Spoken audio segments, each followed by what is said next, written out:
Salam bahagia, Bapak Ibu guru hebat. Perkenalkan, saya Iwayan Arif Saputra, guru di SMP Negeri 6 Pupuan 1 Atap. SMP Negeri 6 Pupuan 1 Atap merupakan salah satu sekolah yang mengimplementasikan kurikulum merdeka dalam setiap kegiatannya. Hal ini dapat dilihat dari kegiatan intrakurikuler, kokurikuler, dan ekstrakurikuler. Sebagai seorang guru, saya juga sudah menerapkan prinsip-prinsip merdeka belajar dalam mata pelajaran yang saya ampu.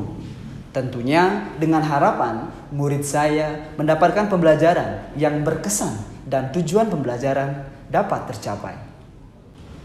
Namun, semua menjadi mengecewakan ketika kami selesai melakukan sumatif akhir lingkup materi atau bahasa umumnya adalah ulangan harian. Ya, Pratiwi. Tisna Olivia. Saya sebut mengecewakan karena hasilnya sebagian besar menunjukkan tidak tercapainya tujuan pembelajaran dan kurangnya pemahaman peserta didik terhadap materi.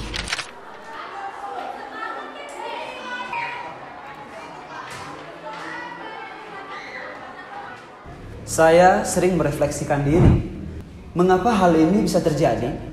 Padahal pada proses pembelajaran, saya sudah melaksanakan semuanya secara maksimal.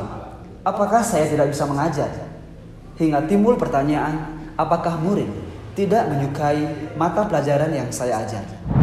Jika saya putar waktu dan melihat kembali apa yang sudah saya lakukan, padahal saya sudah melakukan asesmen awal dengan media Kahoot ataupun yang lainnya untuk memetakan kesiapan belajar murid terhadap materi yang akan saya ajarkan. Saya sudah memfasilitasi murid dengan melaksanakan pembelajaran berdiferensiasi di kelas saya. Saya sudah menggunakan media digital dan memanfaatkan perkembangan teknologi.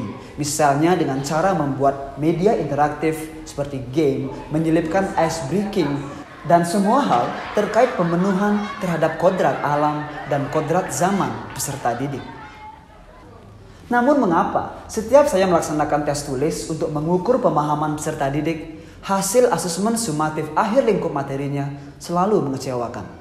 Permasalahan utamanya di sini adalah tes tulis. Sebagai seorang guru yang memiliki nilai guru penggerak yaitu mandiri, saya memotivasi diri saya bahwa saya harus bisa membuat para murid selain tuntas sumatif akhir lingkup materi dengan produk, proyek, dan juga praktik, mereka juga dapat menuntaskan ketercapaian tujuan pembelajaran dengan tes tulis. Akhirnya, saya menemukan sumber masalahnya. Dalam proses pembelajaran, saya menyiapkan diferensiasi proses, konten, dan produk untuk memenuhi kebutuhan belajar, profil belajar, gaya belajar, dan semua yang terkait dengan pemenuhan pendidikan yang berpihak pada murid.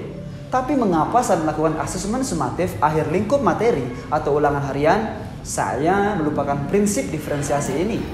Para murid yang suka menonton video, teknik asesmen yang saya gunakan malahan tes tulis. Para murid yang suka mendengarkan audio, teknik asesmen yang saya gunakan malahan tes tulis. Para murid yang suka melihat gambar, teknik asesmen yang saya gunakan juga tes tulis. Melihat permasalahan dan tantangan yang saya hadapi, maka saya berinovasi dengan mengkreasikan tes tulis tersebut. Saya menamainya dimensif atau diferensiasi asesmen sumatif. Langkah saya ini bukannya tidak berdasar. Mengutip isi Permendikbudristek nomor 21 tahun 2022, pada pasal 2 ayat 2, kita melihat bahwa penilaian harus memperhatikan kebutuhan khusus peserta didik. Pada ayat 3, kita melihat bahwa penilaian dilaksanakan berdasarkan informasi faktual. Kemudian pada ayat keempat juga dijelaskan bahwa penilaian harus dilaksanakan secara edukatif. Diferensiasi asesmen sumatif juga berpedoman pada beberapa penjelasan dalam pelatihan mandiri di platform Merdeka Mengajar, topik asesmen SMP. Seperti, asesmen harus dirancang secara adil, proporsional, valid, dan dapat dipercaya. Sangat ditekankan pada asesmen belajar murid yang lebih komprehensif dan student centered.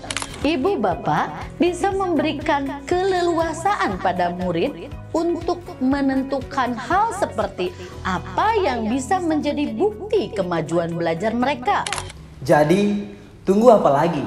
Saya memulai aksi saya. Untuk anak-anak yang gemar membaca dan menulis, saya menyiapkan tes tulis seperti biasa. Untuk murid yang senang menonton video, saya membuat video animasi sederhana dengan Adobe Express.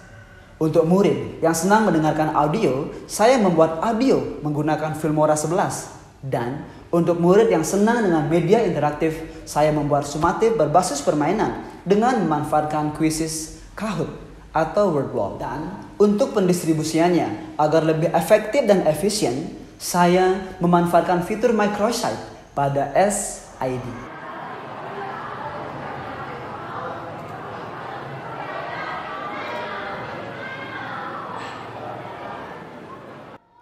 Jadi kalian bebas mau memilih dengan gaya dan kesukaan kalian masing-masing.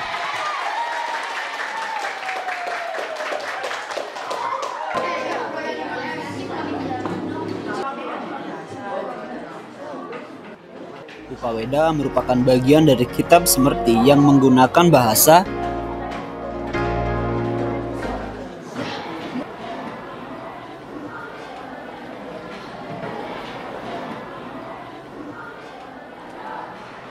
berikut ini yang bukan merupakan bagian Wedangga. Refleksi saya senang karena saya bisa mengikuti ulangan dengan cara yang saya sukai. Refleksi saya jadi lebih bebas untuk memilih pilihan saya dan saya yakin nilai saya bakal lebih bagus. Dimensif. Diferensiasi asesmen sumatif.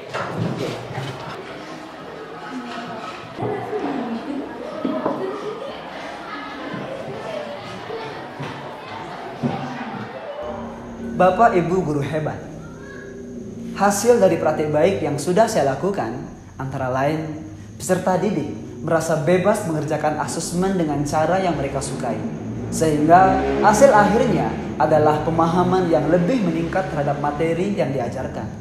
Dampak tambahan yang muncul adalah nilai yang bagus. Anak-anak merasa lebih percaya diri. Terwujudnya pembelajaran yang berpihak pada murid. Kemudian penggunaan teknologi yang memenuhi kodrat zaman murid. Praktik baik ini menginspirasi Bapak Ibu guru di lingkungan kerja, sehingga komunitas belajar di sekolah saya menyiapkan waktu khusus untuk saya agar dapat melakukan pengimbasan praktik baik membuat berbagai jenis asesmen menggunakan aplikasi dan media digital atau media teknologi. Saya merasa sangat senang sekali dapat mengikuti pelatihan pembuatan video animasi melalui Adobe Express yang diselenggarakan oleh Bapak Iwayan Arif Saputra di SMP Negeri 6 Pupuan 1 Atap.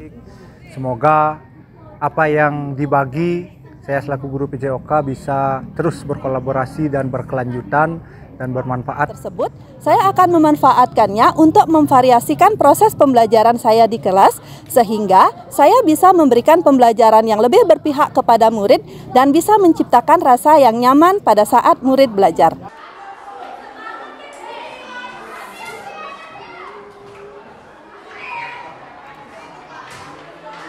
Baik, terima kasih Pak Arif sudah melaksanakan kegiatan diferensiasi asesmen sumatif dalam proses pembelajaran tanpa siswa begitu bahagia dalam belajar.